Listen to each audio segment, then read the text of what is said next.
justice selon la loi ou la justice par la foi. Deutéronome 4, verset 37. Parce qu'il a aimé tes pères, l'Éternel a choisi leurs descendants, c'est-à-dire toi, il t'a fait sortir d'Égypte par sa grande puissance.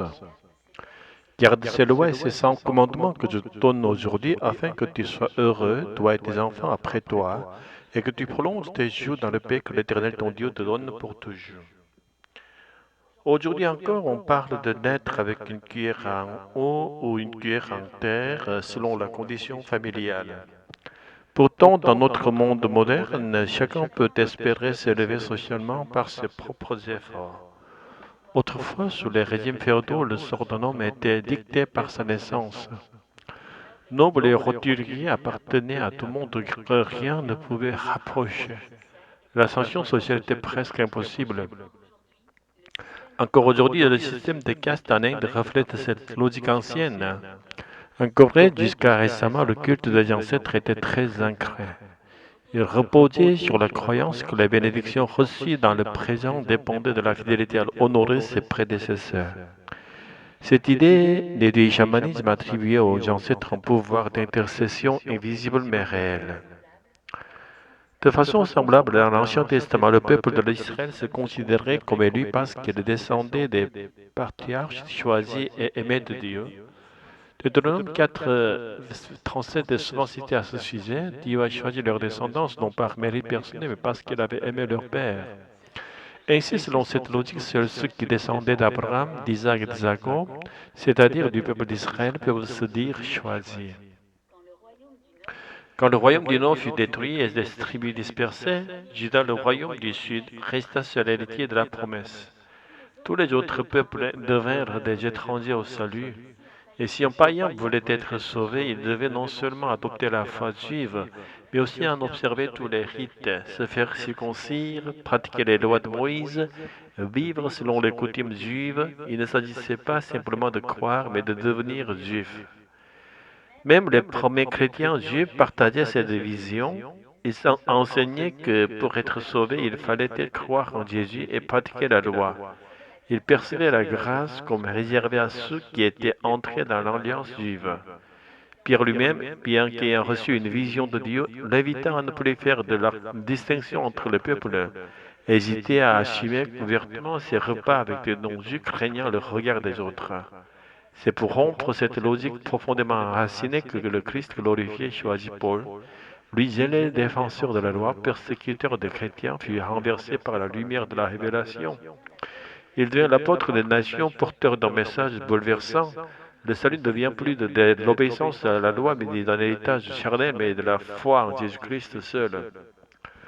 Paul affirme avec force que la justice de Dieu ne s'obtient pas par les œuvres, mais qu'elle est donnée par grâce à ceux qui croient. Dans Romains 5, 10, 5, 6, il oppose les deux voies. Moïse écrit que l'homme qui mettra ces choses en pratiquant vivra par elles. Mais la justice qui vient de la foi ne dit pas en tant que qui montera au ciel. Autrement dit, nul besoin de gravir les sommets de la loi, ni de descendre dans les profondeurs des traditions humaines. Le salut est à portée de la foi. Car s'il a tant aimé Abraham, Isaac et Jacob, combien plus aime-t-il son propre fils Jésus-Christ? Et c'est pour l'amour de ce fils qu'il justifie tous ceux qui mettent leur confiance en lui. Non pas en vertu d'un lignage, mais par la foi. Ainsi, la vraie justice, celle qui sauve, celle qui donne la vie, ne dépend plus de la loi, mais du don de Dieu en Jésus. Elle est offerte à tous sans distinction d'origine ou de culture. Elle ne se mérite pas, elle s'accueille. Puisse chacun de nous recevoir cette justice par la foi et vivre de cette grâce qui transforme tout. Alléluia, Amen. Une bibliothèque ancienne, au mur tapissé de livres, deux personnages, Marcus et Lucia, discutent en feuilletant des ouvrages. Naître avec une cuillère en eau ou une cuillère en terre, certains héritent bénédiction dès leur naissance. Et d'autres luttent toute leur vie pour obtenir ce que d'autres reçoivent sans effort. Mais que dit la loi, foi? La justice est-elle un héritage ou un don? Pour Israël, c'était un héritage, parce qu'il a aimé tes pères, l'Éternel a choisi leur descendance. Il montre un parchemin. Mais cet héritage impose aussi une responsabilité, car de ses lois et ses commandements, une justice par la loi, une fidélité prouvée par l'obéissance. C'est ce que beaucoup ont cru, que seule la descendance d'Abraham pouvait prétendre au salut. Et Paul, lui qui était zélé pour la loi, il enseigne autre chose.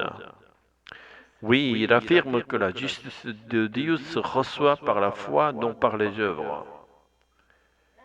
Une évolution, plus besoin de gravir les sommets de la loi ni de descendre dans les abîmes des traditions. Car la justice est un don, elle se reçoit en croyant en Christ.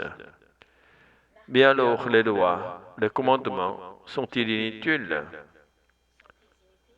Non, ils demeurent, mais comme une expression de la foi et non comme une condition du salut. Ainsi, la vraie justice n'est plus une question d'héritage, mais de foi. Et cette foi ouvre la porte du salut à tous, sans condition d'origine, sans distinction d'origine. Que chacun de nous puisse vivre cette justice par la foi. Amen.